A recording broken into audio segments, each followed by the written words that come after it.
Hello, everybody. Welcome back to Second Opinion with Dr. Do. I am Dr. Dwayne Lehman, Doctor of Business Administration with a focus in public policy. And today we've got a live one here. This is Stephen He. You might know him from the Asian Dad comedy sketch series. And what we're going to do is we've got a much shorter video than what I've been putting out. This one here is about 6 minutes. We're going to have a very quick overview. This is from the Driven podcast. So we're going to go and first we're going to watch his story. We're going to do a little bit of a summary, and then I'm going to walk away with the lessons. Now, what I'm actually going to cover here is this is called How Not to Lose Your Arse in Business, or What the Heck Does a Business Nerd Know About Comedy? Now, I just want to state up front here, little disclosure. My education cost roughly $160,000 total, from no degree all the way up through doctorate. So I got the bachelor's, I got the MBA, they got the D.B.A. But you're like, that's a lot of money. What are you going to get out of it? What you're going to get out of it is not losing multiple six figures by talking to someone like me. Not me, I don't consult. But we're going to go over some lessons here, and then you can probably apply a lot of these lessons to your life. And think of ways where you might have gone down a bad road, and some of these things might get your juices thinking. And if those don't work, I've got some thoughts after the end. One really good takeaway, my mantra, if you read a book, you watch a movie, documentary, you take a class, have two solid takeaways. I've got three for you here. Two of them kind of run together, but I think they're the solid takeaways, even if you don't catch all the other stuff, which I think is interesting. But before we get started, let's go ahead and listen to the story here. And I promise I've got the volumes actually kind of set this time. And we're also not going to do a 4-hour split video this time. I promise you, we're actually going to get through this one. All right, here we go. Let's hear Stephen He and his story about possibly the worst experience that he has ever had in business. What was the kind of like in retrospect, worst financial decision you made? Oh, yeah, that's a big one. That's a big one. Oh, boy. And how much did it cost? It cost me multiple six figures. Okay. Wow. No. Multiple six figures this one. Wow. It was a big lesson, possibly the single biggest lesson I've learned in content creation. I'm still salty about it. I'm just going to say here, I love the fact that you can lose multiple six figures and you're like, you know what? It was a lesson. I did want to interject here because, I do, if you want to watch the video in its entirety, start to finish, please go to their podcast, please subscribe, please watch it. And this is just a clip, I think, of their entire interview. But there's the old lesson of the either GE, it may have been IBM. These stories run together, where somebody made a $9 million mistake, and the board asked the president, are you going to fire the person responsible? And he said, why am I going to fire them? I just spent $9 million training them. So, but I love his attitude here. Okay. All right, buckle up, people. Yeah. This was a show that I had put 2 years of work into, and a lot of my personal money into to make for the channel. And You can get an MBA in 2 years. Crashed the entire channel by over 80%. Oh my God. Oh my So God. it was a disaster. It was an absolute disaster. And it was because I didn't know these principles of business at the time. But I feel like I had to go through it to learn. And I love the fact there that he correctly identifies this was a business problem. This is sort of what I didn't know this when I started watching this. I just saw the title, which was Change My Mindset, and my channel dropped. And I saw Stephen He, and I'm like, I know that his channel dropped 80%. Like, the guy's famous, or he's YouTube famous, internet famous, TikTok famous, Instagram famous. The guy's famous. What happened here? But I love the fact he even identifies it's not just a lesson, it was a business lesson. And I think from listening to him, he took the right lessons away. I think he talked to somebody with some business background, somebody in business, somebody who's sort of done this before. So he took something good away from this. So I was on a huge run. I was making Asian Dad sketches, and they were above 10 mil per long form upload. Every single I could upload. only dream. Killer. Having that momentum, Heck yeah. I had the confidence to go, 10 million people are going to show up every upload. This is Mr. Beast If I numbers. aim big, make a big project, put my whole heart into it, put my money behind it, it's going to become huge. And so I did. I spent 2 years of my time, and I made a show that, on paper, to everything I understood at the time, would be the biggest thing on the planet. I had 9 of the biggest Asian creators. I had sets bigger than I've ever done. I had all these increases in quality, what I at the time thought would bring me success. And 2 years later, after all that money and all that work, we uploaded it. Yeah, tank. And just think, you got all the talent. You're thinking you might be the next Kings of Comedy. And by the way, if you haven't seen Kings of Comedy, one of the greatest comedy compilations of comedians ever assembled. So yeah, you're bringing all this together.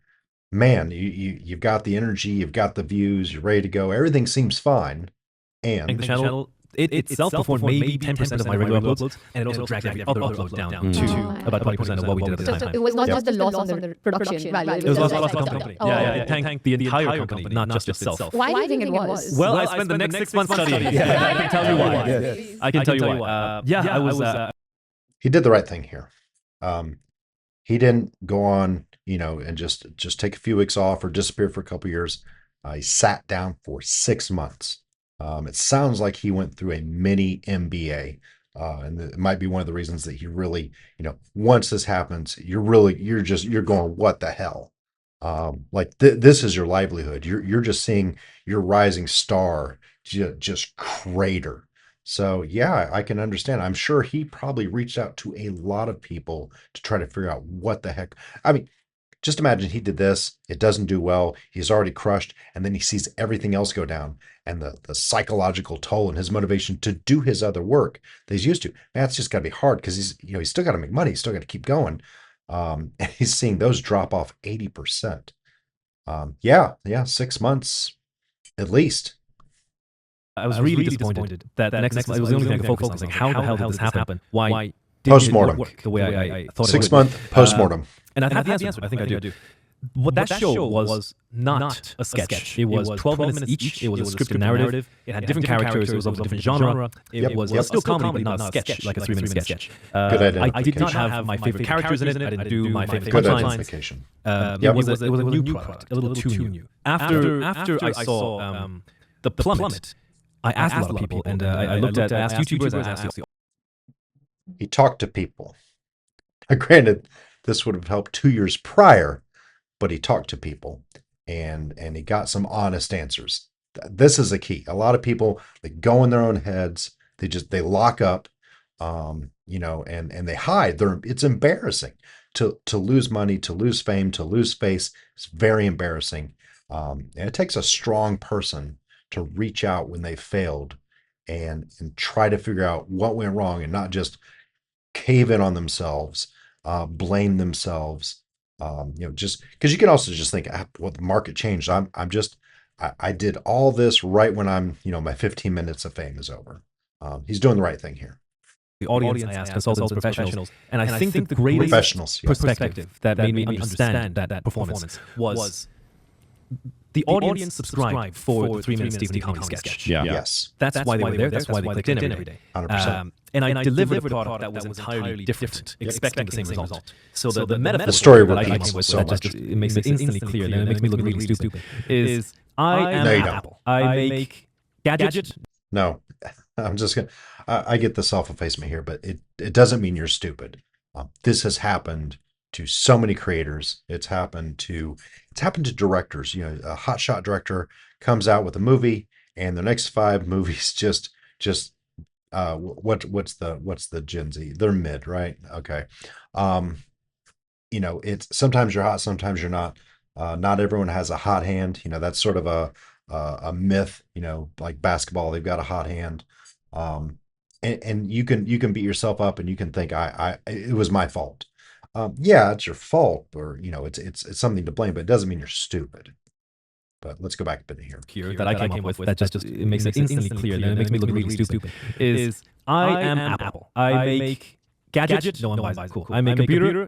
Cool. I make iPhone. Boom. 100 million people outside my door. They want iPhone 2. I make still iPhone like 2. the computers, but Boom. Love it. iPhone 3. iPhone 4. Love it. And then one day I open my door to the 100 million people outside my door and go, guess what? We sell avocado toast now. Line up, boys. And then I turn around and go, why was my sales down? That's the perspective I learned. Yeah. I made a completely new product that wasn't tested, that did not go through the optimization process. It did not have fan base. But I didn't know. I expected it to have the same sales as the iPhone. And that messed me up. Yeah. That messed me up big time. I mean, that's super insightful. I think a lot of creators want to branch out. You know, they're getting maybe burnt out on the same format over and over again. Is there like a formula where if you were looking back and doing that again? And just to note here, this is one of the hard things about being a musician. If you're going to be a musician because you love making music, you love singing songs, realize that when you go on tour and if you have a hit, if you're lucky enough to even be a one-hit wonder, you will be singing that. If you want to keep making money and going on tour and playing locations, and they're going to get smaller maybe over time if you're, not Aerosmith or Foo Fighters, you're going to have to sing that same song for the rest of your life. And if you're not ready for the grind that is music, there are bands that just could not take the grind, and they sputter and burn out. And that's exactly what he's talking about here with any type of creator. That you could have tweaked that you thought would give it a better chance of success? Is it like 100%? Yes, 100%. Yeah, that's essentially what the last couple of years doing. Lessons. Would I change anything? No, absolutely not. Because that failure is a large part of what makes me me, and I wear those failures proudly. It's a great attitude. I would not be I love that. going through those moments. I love that. But going forward is a different question, and that's the value you guys are looking for. Going forward, should I do another thing like that? One, get a new space, like we're talking about 30-minute episodics. I would do 10% pivots. And this I learned from so many companies, from like Microsoft, remember their phone release? Yeah, no one knows about, right? From Apple's path, from practically the biggest business on the planet, all went through the process of jumping and then realizing, oh my. Now, granted, when the iPod came out, that was a pretty big turn. This was a computer company, and they released a music player. When their previous product, the Newton, if any of you remember the Apple Newton, was an absolute abject failure. And so they were setting themselves up for yet another failure. And it was really Steve Jobs just pile drove that through with design. Was the only reason that really took off. Had it been done under the CEO from Pepsi, probably wouldn't have gone. But be gentle on yourself, because some companies have taken wild pivots that did work out and change the world. It just is rare. It just is super rare. Nobody buys the avocado toast. Let me keep Totally. Yeah. No Apple avocado toast. If I want to take another market, apple butter, maybe. then I have to still be me and deliver the Stephen He video, the experience. Feel like Stephen He. Yeah, and then give them like a 10% addition of something rather than taking away of something. And that'll take many tries. It might do 10 different directions of 10% pivots. I might add 10% in runtime, I might add it in task, I might add it in writing, and none of them are going to work. But if I'm lucky, one of them will work. And that's why I lean further. And if you look at it like a path where if you turn 10% each time, you're going to end up at a pretty different product. That's the way I look at taking new markets now. Oh, we're gonna go back. Yeah, crashed his entire channel. Just ruined it. So let's switch over here. So I have some notes on this, and how all of this was avoidable, the lessons that he could have taken away. I don't know the exact lessons that he got or who he talked to, but we certainly have some here. So let's review his situation. Again, we're putting up a couple AI notes, doing it a little bit different this time. If we go down here, you're going to see I'm actually doing a little APA 7. I wanted to cite some of the sources because I'm going to be looking at some academic sources, kind of taking a real business school look at this and then turning those into life lessons. So maybe taking some of it out of my expertise with his story, and seeing, how you can avoid these things in your life. So let's have AI do a reading. And yes, I did fix the volume this time. Stephen. He says his worst financial decision in retrospect was sinking 2 years of work and multiple 6 figures of personal money into a high-production show that flopped and then appeared to drag his whole channel down by roughly 80% in performance. His diagnosis, after months of post-mortem, is that the show wasn't the short, punchy sketch format his audience had repeatedly subscribed for, so he effectively launched a new product while expecting old product results. Right. In context, the core lesson is about audience contract and format consistency.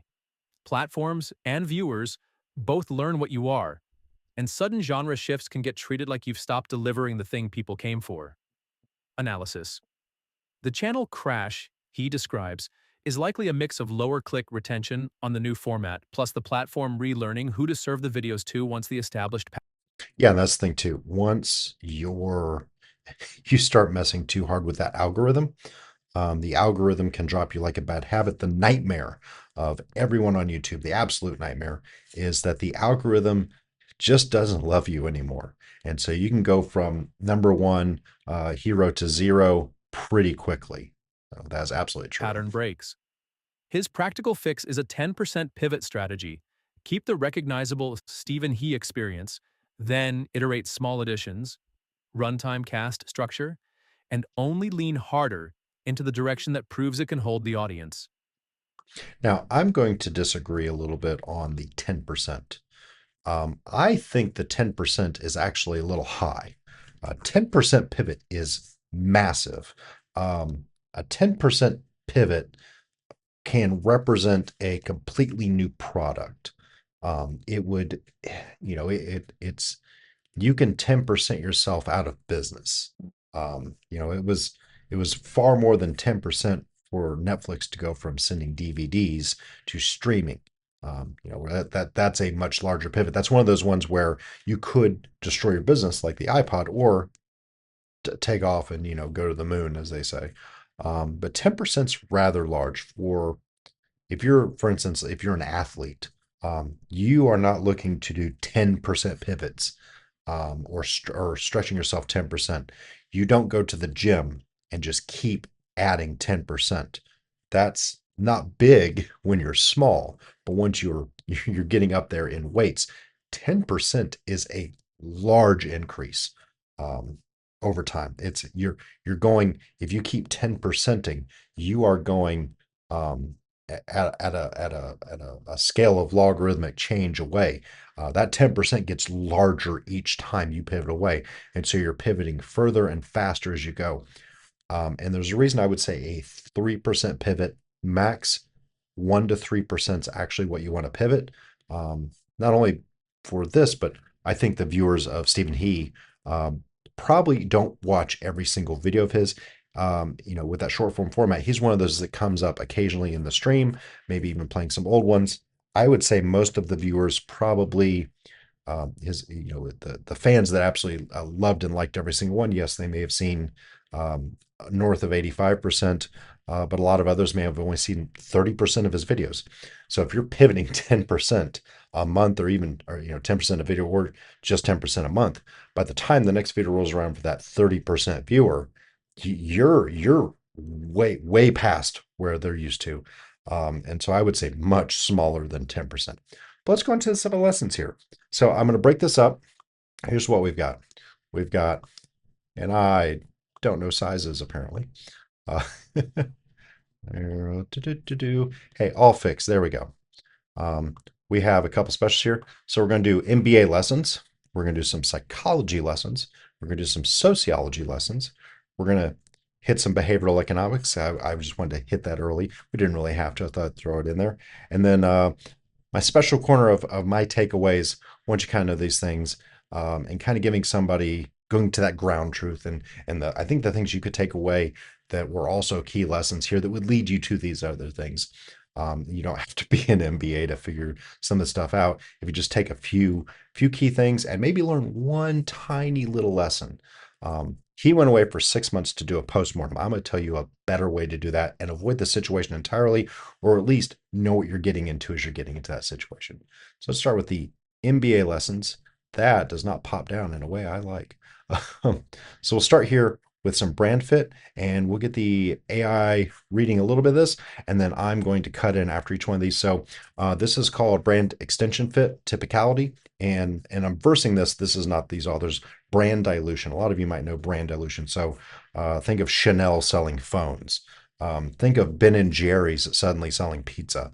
You're diluting the brand. You're trying too many things. You're going in too many areas. You're trying to pop this onto. You're just slapping your name off on anything. It would be as though, suddenly Apple were to buy, because he brought up Apple, so it'd be like Apple buying one of those mug companies that sell water bottles, and suddenly they started releasing Apple water bottles, and they had Apple shoes and Apple this. And I think that was if you guys heard the rumors about an Apple car, brand dilution, too many things. Samsung kind of gets away with that. Um, there's everything from Samsung hospitals to Samsung funeral homes in South Korea. But Samsung tries to be everything to everyone all the time, and suddenly you'd have an Apple washer and dryer. I'm sure there'd be people that buy it. You can see sitting. Well, I actually did move it from last. I have an Apple Vision Pro sitting over here. I mean, it's on brand. It's let's just say it's on. I like it, but um, you start getting into too many things, and people start asking, what are you? Are you just some multinational conglomerate at this point? You're a Procter and Gamble. Procter and Gamble does not sell Procter and Gamble products. They sell brands. They sell things like Tide or Dawn, and those might not even be their brands. I'm just saying you don't you don't sell the conglomerate things. Google has a problem with this. Google likes to slap Google on everything, and the Google brand is getting away from where they call Googling something as a verb, and I think they're in danger of putting that. But let's go through this. Here's where he made the mistake of what his brand was. Definition. Consumers tend to evaluate a new offering more positively when it feels like a credible extension of what the parent brand already stands for. Yep. That is, high perceived fit typicality. Low fit increases confusion and weakens attitude transfer. Yep. How to use it properly. Treat a new format like a brand extension. Preserve core cues the audience associates with the parent brand, signature characters, punchlines, pacing. Pilot test with smaller releases and expand only after you see evidence of fit. Views, retention, satisfaction. Test. How it was used improperly here. In the transcript, he assumed 10M people show up every upload, then delivered a substantially different product, 12-minute narrative versus 3-minute sketch, different characters, missing signature punchlines, as a major launch, i.e., a low-fit extension introduced at maximum scale. See, he was the same person, but his comedy was completely different. It's like if suddenly um, Andrew Dice Clay decided that he was going to do a clean type of comedy, and he was going to start doing the hot pocket jokes or dad jokes or things like that. It's not his brand. I'm not saying it wouldn't have been a smart choice to extend his career, but it wasn't his brand. And so when you get used to how someone is when they show up and they act completely differently, it's going to throw you off. It's this is true in life as well. If you completely change your brand, um, you can throw off. You show up to work one day with a toupee just out of the blue. People are going to act weird around you because they're not really sure what's going on until they figure out what's going on. Suddenly you have a French accent and you're from Alabama. They're they're going to have questions. Um, and so that's really what this is speaking to, is that he was stretching too far, too fast, changing too many of the core things that made him identifiable immediately to his audiences. People form heuristics in their heads, and so they everyone puts things into buckets. And so his comedy was, this is what his comedy is. This is how long it is. This is what he does. This is the punchline. These are the emotional damage was one of his signature lines. Little did he know that not using things like that was about to give him emotional damage. Sad to say, like you don't like to see people who are enthusiastic and want to try and do things just be like, it's hard to watch the world crush somebody's dreams like that. And it's just amazing. He's got this stamina and motivation and positive attitude. I'm sure it didn't feel that way when he took the 6 months to look at what the heck happened. But yeah, that's absolutely.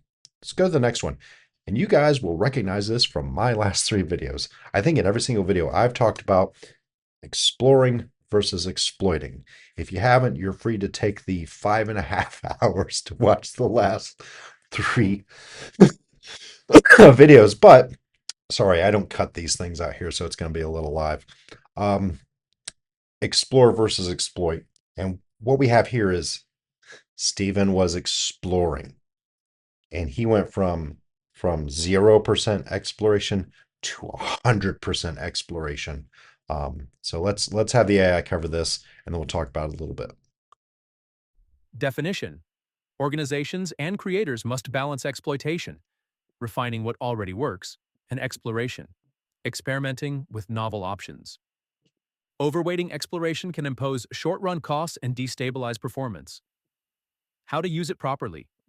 Run exploration as a portfolio. Yes. Keep the reliable core format shipping, exploitation, while allocating bounded reverse. I'm gonna stop there. So that's one of the things that I think he said he would make 10% changes. I think you can make even smaller changes. You can very slowly evolve the core product, but if you wanted to go to episodic, run small tests of that completely separate from what you're doing. The idea, for instance, Apple has, to my knowledge, I could be completely wrong. Apple has never sold a computer in a regular store. I don't mean like a computer store, but you can't you can't go and buy a full iMac somewhere. They may have changed, but back in the day, you didn't go to Target to buy those things. You can go buy iPads and all that stuff now, and I'm sure they have the MacBooks and Mac Airs. But when they started selling the iPod, they realized they really wanted to be directly in front of people, and so they need a different sales strategy than you had the computers, which were selling with the Think Different. The iPod, though, was marketed completely separately. You had these vignettes of silhouettes on colorful backgrounds, and then the white cables of the headphones, always with somebody, and on their hip was the iPod. So they didn't just add a product; they created a separate product category, and they treated it as a different category. And so I'm a little different off here. Run the experiments as a portfolio outside of the cash cow. I always tell people, do not kill your cash cow. Leave the cow alone. Don't try to get more out of it or less out of it. If the cow is already producing record amounts of milk, don't mess with it. Go get a different cow. Go try goats. Go do something else. Do not mess with your cow. And then you have the freedom and runway to then explore. You can have failures over here, and you're not endangering your cash cow. Reversible experiments, exploration, which is basically the academic version of his later 10% pivot. Sort of, yeah. How it was used improperly here. He shifted heavily into exploration, 2 years of build major release, without protecting the exploitation engine that Right. maintained channel momentum. The bet was not staged, and the opportunity cost was enormous. Not just that. If you really think about this, I mean, and I know one of these other topics is going to get to it, but when you're 2 years into a build, that might be the time if you want a sneak peek. You don't want to have this 2 year build up in complete secrecy and just drop it on people. Now you can have a build up so that the expectations exceed what you're going to release. So for instance, people were very excited about the rumors again with the Vision Pro. Very excited, very excited, very excited. And then when they mentioned it and hinted it, and then it came out and they're excited, it's getting ready. And then the audience heard the price, like $3,500, $3,600. The ooh from the audience was, you just felt like the recoil, because Apple already sells very expensive products, and people just fell out. People just fell out, and like, I'm sorry, you said what? And you turned excitement into disappointment. But I think in his case, having a build up, having some things, maybe some behind the scenes things, testing them out, doing short runs, not going for an entire episodic, not going for 12 minutes, maybe doing a little 5 minutes here. It would be like if slightly like double length and compilations of Chit. Those of you who have been on YouTube and Instagram and all this, you'll see Chit has been everywhere. And they took a dumb joke that took off with a joke about a purse and just blew up. And little sketch comedy group, just a little sketch comedy group. And now they're sort of doing a little bit of character building, and they're expanding, but they're always calling back to the previous content so that you feel connected with what they're doing. And so they're slowly moving into episodes when it was these sketches that were sort of like spaced out, and you're like, okay, it's the same world, it's the same people, and there's a little bit more stories and there's a few more things, and then they started connecting a few of the pieces very slowly. And I think they've done that very well. I don't know what their view numbers are. It's certainly they're off of the initial hype cycle. So, their views now are going to be a little less, they're going to be a little more organic and less viral. But yeah, it's very hard to make that transition and build up for 2 years and multiples of six figures. Yeah, that's a lot. That's a lot to ask from explore exploit. You need to make the explore smaller, more frequent, and keep the exploit going strong.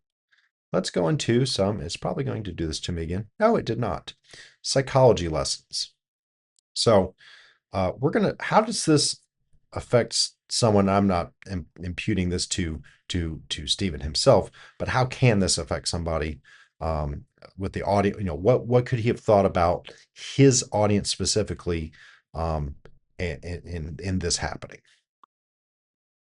Definition. People interpret new information using pre-existing mental frameworks, schemas. Yep, When content strongly mismatches an activated schema, comprehension and evaluation can suffer because the audience has to re-encode what this is in real time. yep, How to use it properly. Activate the audience's existing creator schema, thumbnail title cues, familiar structure, recurring comedic beats. Then introduce novelty gradually so the new elements can be assimilated instead of forcing a hard reclassification. How it was used improperly here. He trained an audience schema for a short, punchy sketch, and then delivered episodic narrative comedy with different pacing and fewer familiar cues, making viewers do extra cognitive work before they even get to, is this funny? yeah. And so there, you've got these set up expectations when you start creating heuristics in your audience. It's like Jim Gaffigan and the Hot Pocket joke. He knows that his go-to joke is hot. All he has to do is the Hot Pockets, and he's got you, and he can bring you in. He's also known for dad jokes and things like that. If he suddenly switched to Andrew Dice Clay, he's not known for having a really blue sketch. So even putting in a couple words or something would be massive for his audience because they have to figure out, like, you want to know if he's losing his mind on stage. You're like, oh, is he okay? Is he having an episode? Is he about to like drop down and foam at the mouth? Like, what is going on? And it shocks people when you don't meet their expectations. And if you start stretching and introducing new things, the one thing you can do is you can train your audience or your customers to expect little surprises. The new things are coming. Going back to Apple, oh yeah, one more thing. Steve Jobs trained audiences, and it was if there was one or there wasn't one. And it sort of went on the gambler's addiction of random rewards that you didn't always get one more thing. But when you got it, it was like, and I wasn't even an Apple fanboy then, but people lost their minds at one more thing. People dropped everything. It's one of those, talk about food being slap your mama so good. It was one of those, some slap your mama. Steve Jobs has one more thing. And so you can build that into your audience as well to expect something new. And that's sort of what, for instance, the Chit Show has kind of. I don't know the official name. I just call it the Chit Show. Chit it always has something new, and you know something's going to twist, and you know something's going to be wild, and they keep going in a different direction each time. Every time it's a different direction, and so you're used to it. You're waiting for it, but you're not getting tired of it when you overdo it. And again, I hate dogging people, but people get sort of tired of it in an M. Night Shyamalan kind of way, where you're becoming formulaic, and it's always every presentation is one more thing. It doesn't hold. Then you, this is when you're killing the cash cow. So let's go on to processing fluency. And I've got to scroll two windows here because where I have it reading from and where you're reading from are two separate things. Definition. Stimuli that are easier to process, more fluent familiar structure, prototypical cues, repeated patterns, tend to feel more pleasant and earn more favorable judgments. How to use it properly. Keep fluency anchors stable. Recognizable characters, signature punchline cadence, predictable payoff. And add novelty in small increments so the audience's processing stays easy while you evolve the product. How it was used improperly here. He increased novelty and complexity, longer narrative, new cast dynamics, different genre conventions, while removing fluency anchors, favorite characters, famous punchlines. So higher production value didn't translate into higher enjoyment. Yeah, it's it would be as though I said, I really want to grow this channel, so I'm really going to put a lot of youth words into it, and suddenly this is the Skibbity 6-7 hour with Dr. Do. Like all of you are going to go, what the hell is wrong with him? And you'd be right. I actually know what those words mean. That doesn't make it better. It's not how I normally talk to you. It's the one reason I'll give you a good fluency anchor here. Do you know what a good fluency anchor is? I'm 4 episodes in. But I've done shows before, and for one of the things I used to do, I always think of my clothing. So in any media that I've ever done, it was always clothing. I used to do a lot of outside. So I would always be wearing sunglasses, and I realized I'm always wearing sunglasses. So when I started making my first inside videos, I realized, and I did a recording, and I looked at it, and I would go, so, something something's wrong here. Like something's wrong. Well, first, okay, the sound's quieter, and I'm like, you're looking at my eyes. Nobody ever sees my eyes. I'm always outside. I always have dark glasses. Suddenly I can see my eyes. It doesn't look like the other videos. And it's the one reason why in this video, I left my hoodie on. I have a shirt. I have a shirt that I wore to work today. It's a little wrinkly, but it's cotton. It's supposed to be a little wrinkly. I specifically left on my hoodie. I don't even have my window open like I have for everyone else, but I have my hoodie on. I might shock you guys if suddenly I show up and I've got a suit and tie on, or I'm wearing a fedora. I think it was a little odd. I forgot to wear my glasses, and then I wondered why I had a headache after the last 4 hours of reading from a computer screen, which I can read without the glasses. That's not the point. It's that if I'm going to establish something for people to get used to, it's what they're going to expect. It's why when you view certain creators, they will wear the same clothes or the same type of clothes, or they will have the same backgrounds, or they will start doing, at some point I may change the background. I may want this to look a little better. It's going to throw you off and you won't know why. It's because if you become a viewer of anything, all of these things start forming heuristics in your brain of what to expect. When I start watching Dr. Do, I'm expecting a little red tint because I've got an LED up here. I've got the hoodie. I've got the glasses. I've got a not quite dark background that just looks like just sitting in his home office. These are things that you're getting used to. If suddenly, for instance, I come back and this video that you see down here in the bottom right is suddenly up and to the left, and it's just going to throw you off. You're going to be used to seeing videos in a certain way. And unless I make changes very slowly to that, or, if you're a dying business or the views just never pick up, you do a YouTube for a year and you're just not getting over like 10 viewers, which can happen. Like, hey, not a, this one may not do any better. Who knows? At some point, things take off a little slower. It's like they say, it's hard going from 1 to 100. It's harder going from 100 to 1,000. It's harder, but it gets easier. The 1 to 100 is harder than the 100 to 1,000, is harder than the 1,000 to the 10,000. But things just don't happen. And so you can try to juice up what you're doing. If you're running a small home business and things aren't taking off, you can throw in a curveball. Stephen, he was getting 10 million views per video. you can't go up. Like at that point, your competition really is Mr. Beast. And so you're on a knife's edge of when you go too far, it will fall off, not take off. Like exceeding 10 million, that's harder. It's you're asking for something that's already pressing up against the ceiling to do something different. And that's where these fluency anchors really start to matter. Like for the few people that are watching my videos right now, it's not a big thing. Of course, people later will, if they like this, they will go back and watch the videos that they're watching now. I've done that before. It's like the old MKBHD. You go see like this little kid reviewing phones, and it's very different. It's not the kind of channel you would want to watch. You want to watch MKBHD now. When you watch this kid, you're like, oh, I wouldn't have watched that, but it changed slowly over time and he learned.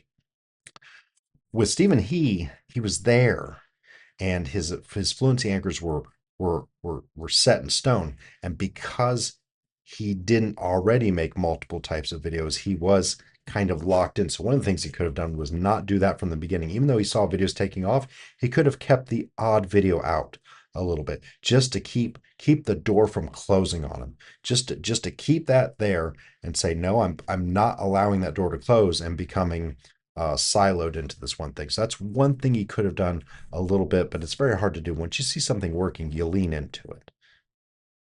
Now let's go into some sociology here.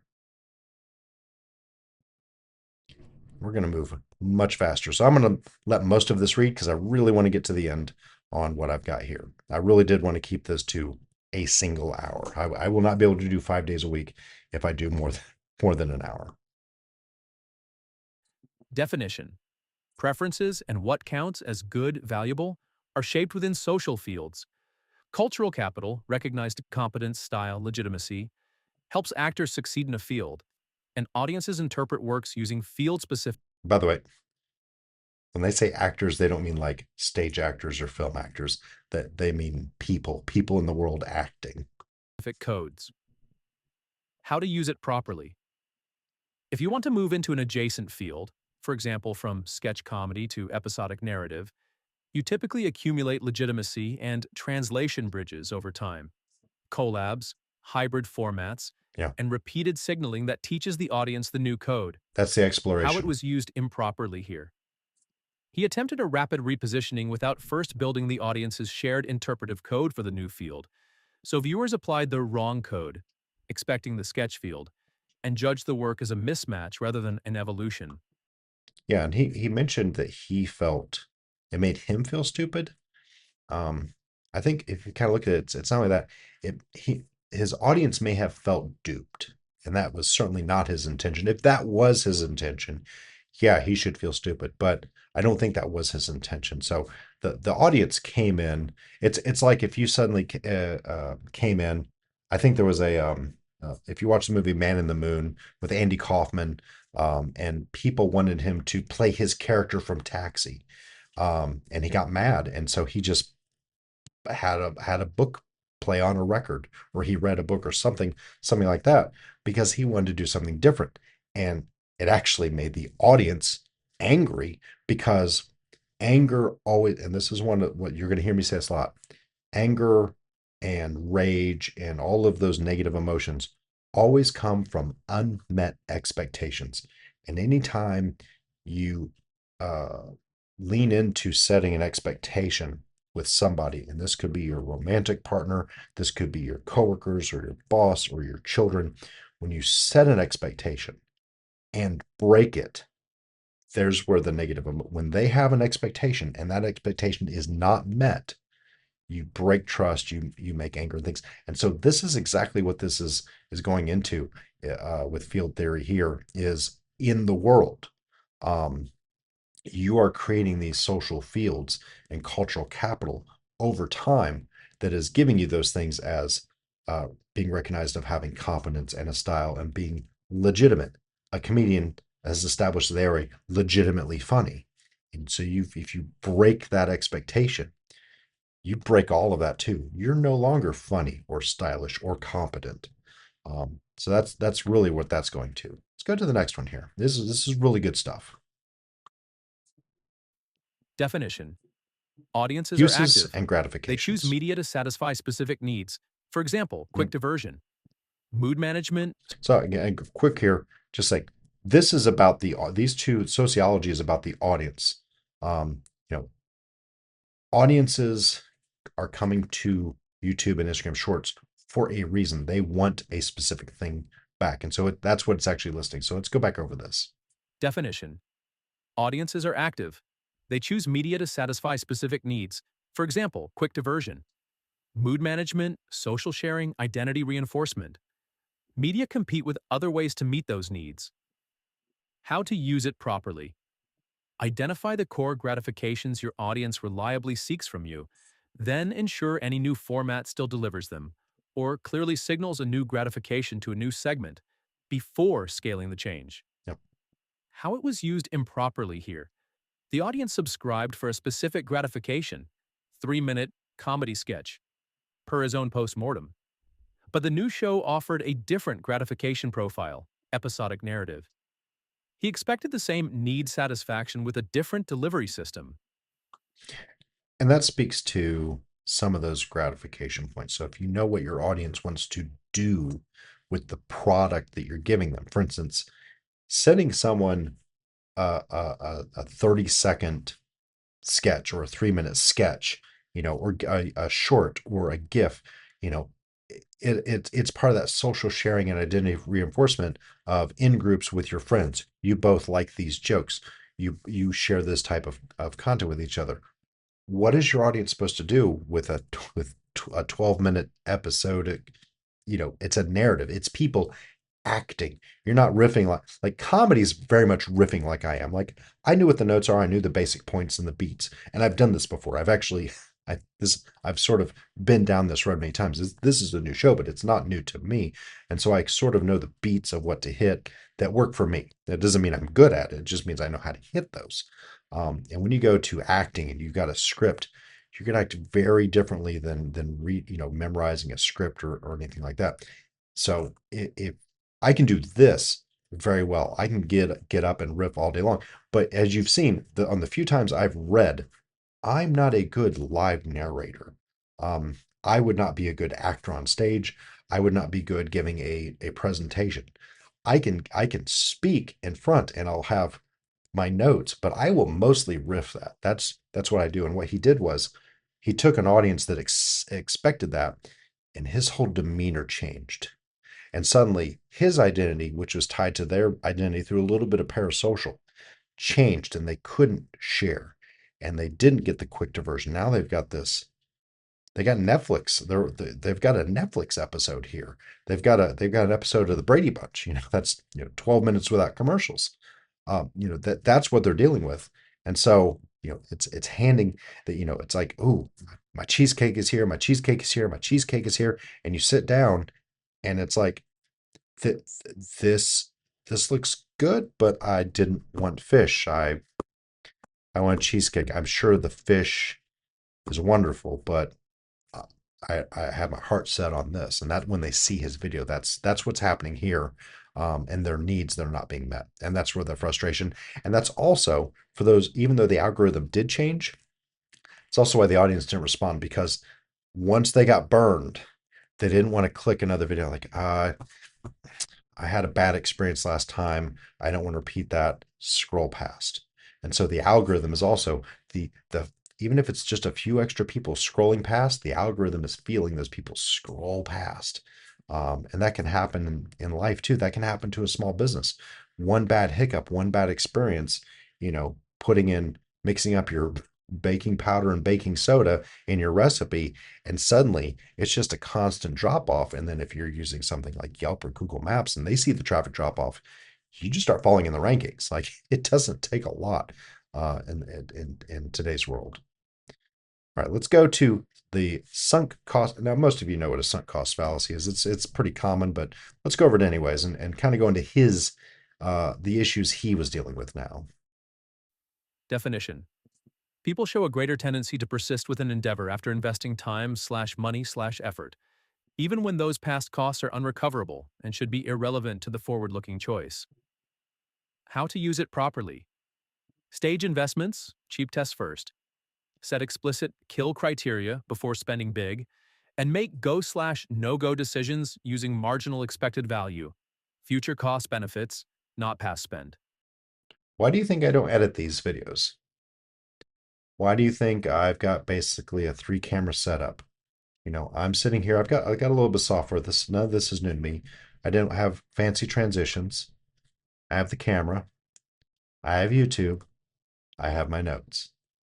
Why do you think I have a setup this way? Why also do you think I have the notes prepared? I don't have like a PowerPoint.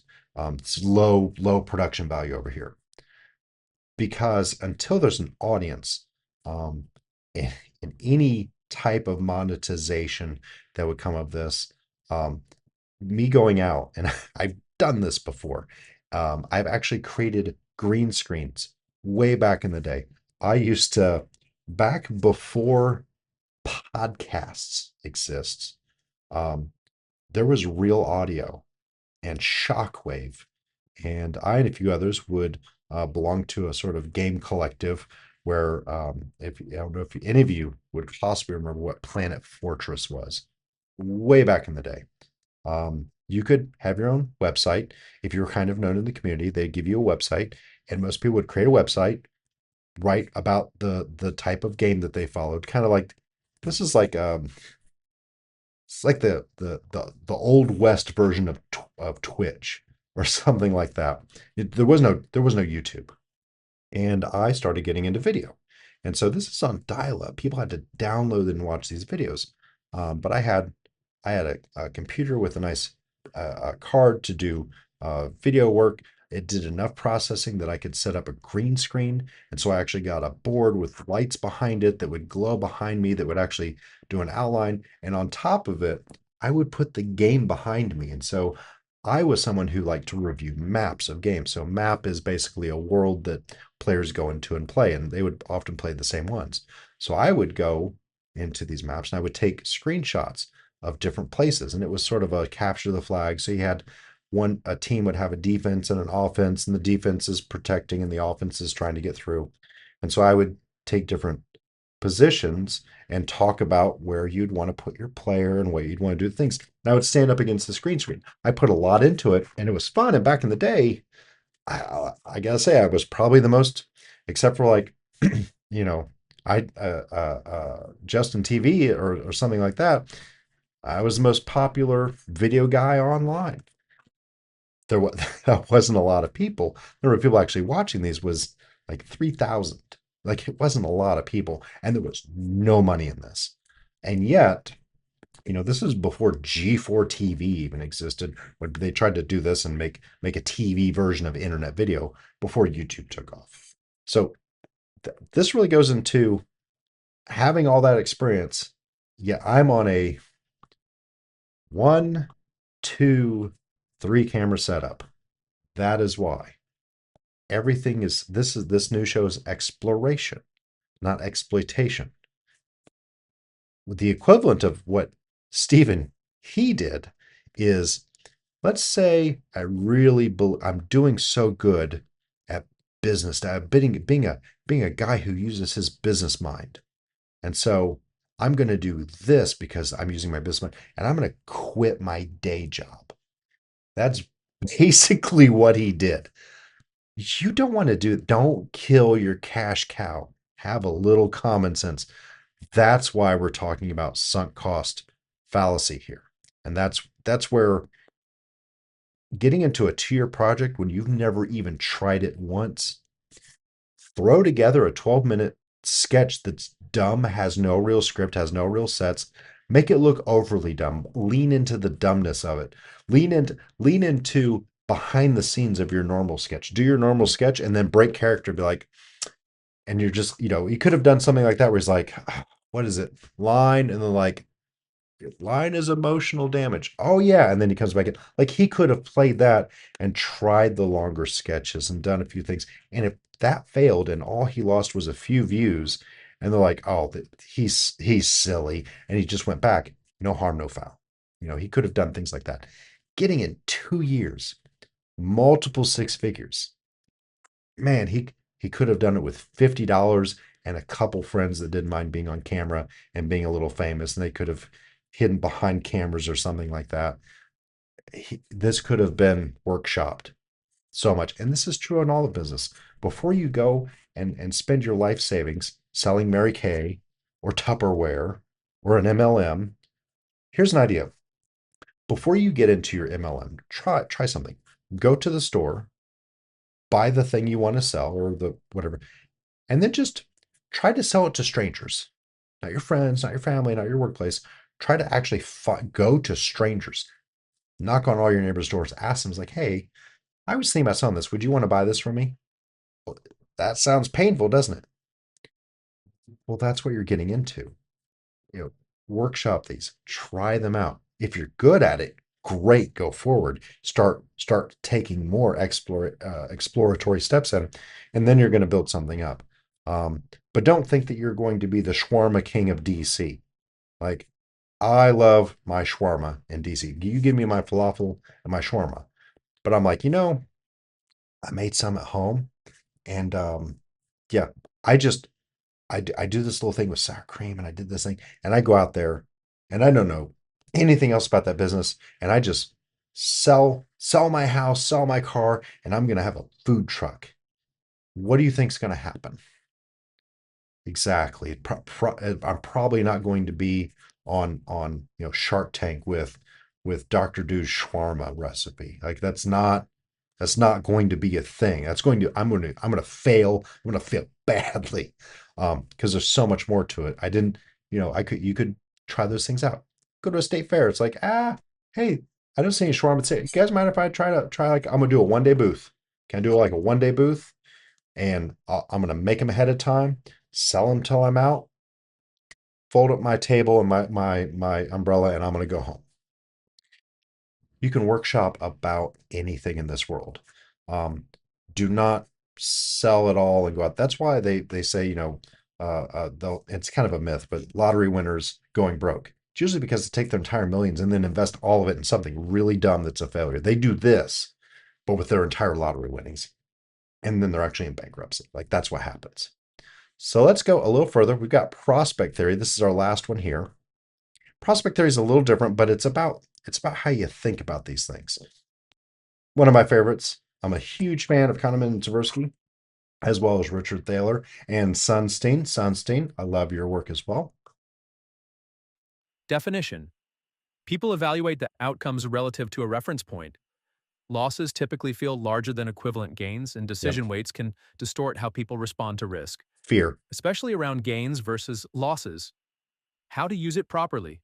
Choose a reference point that reflects learning, not a 10M views baseline. Yep. Cap downside with small bets, and avoid all or nothing moves that turn normal variance We into just said that. psychologically perceived catastrophe. Yeah. How it was used improperly here. His reference point was sustained viral performance, every upload. So the underperformance was experienced as a major loss.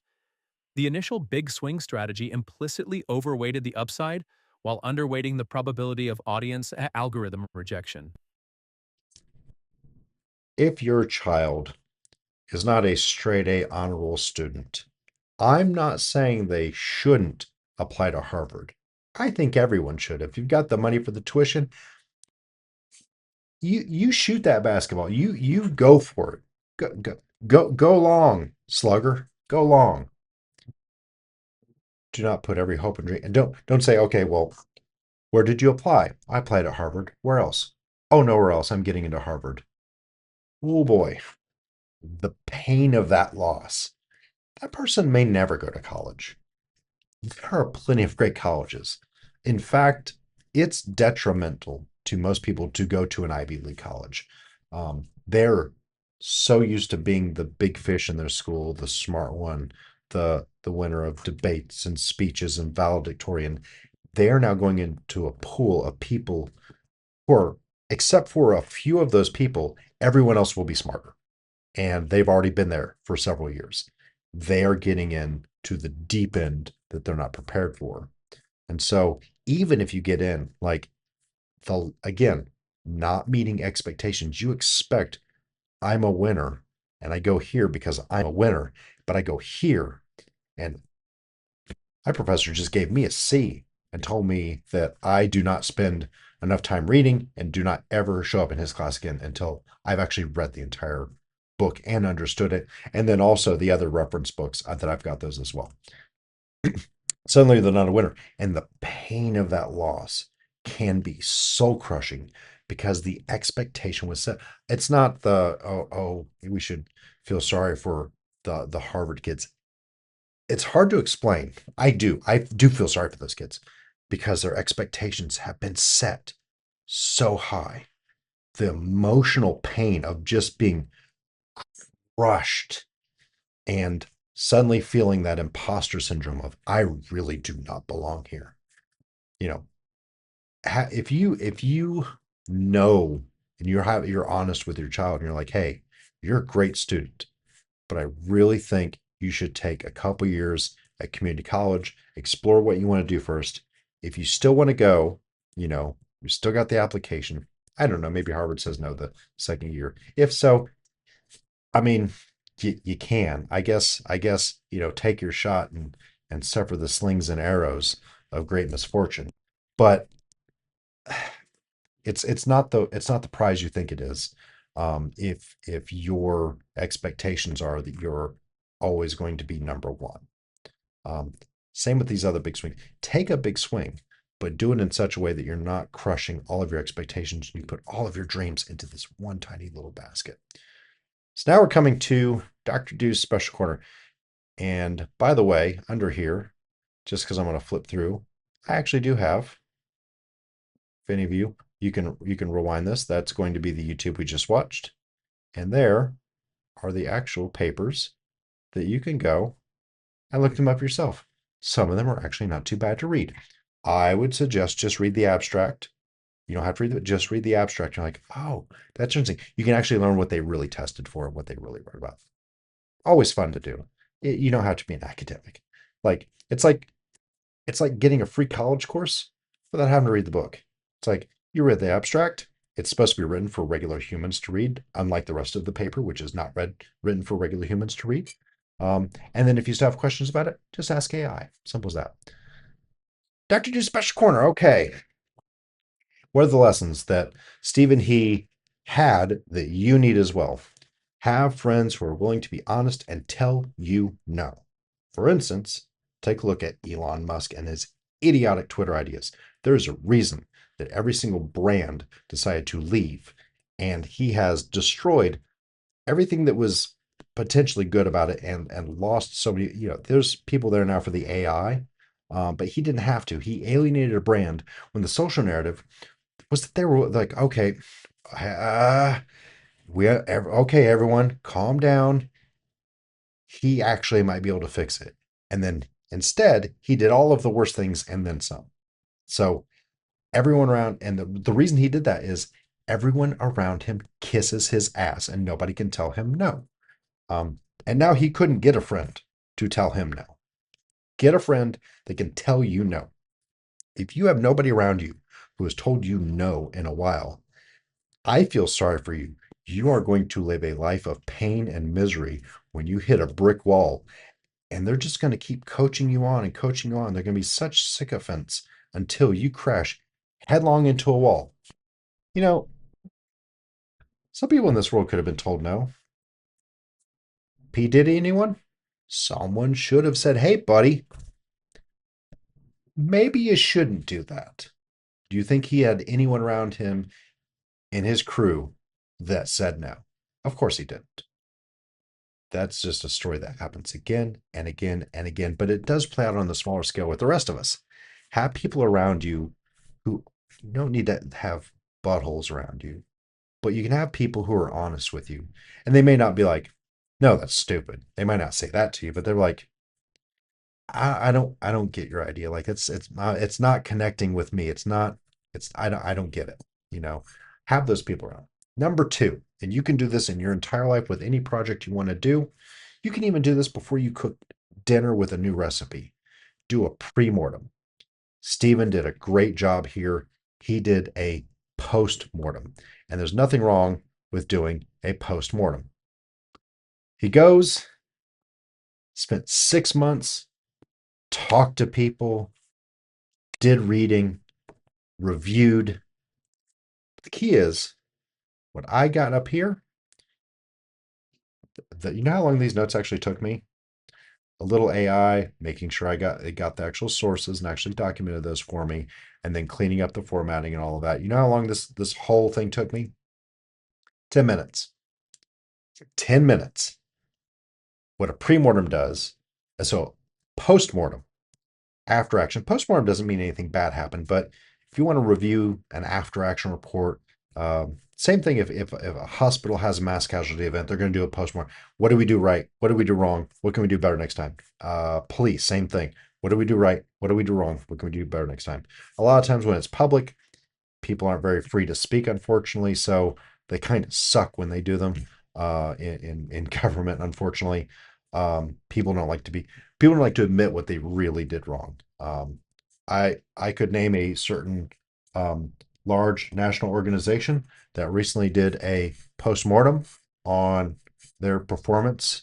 I believe the year was 2024, and overall, most people believe that they just couldn't be honest with themselves, and that's a problem. If you're going to do a postmortem, be honest with yourself, because if you're going to do a pre-mortem, you need to be you got to get rid of the stars in your eyes when you do these. A pre-mortem says, okay, let's assume it fails spectacular, it spectacularly fails. Let's pretend that. Now let's go over why. Okay, it failed.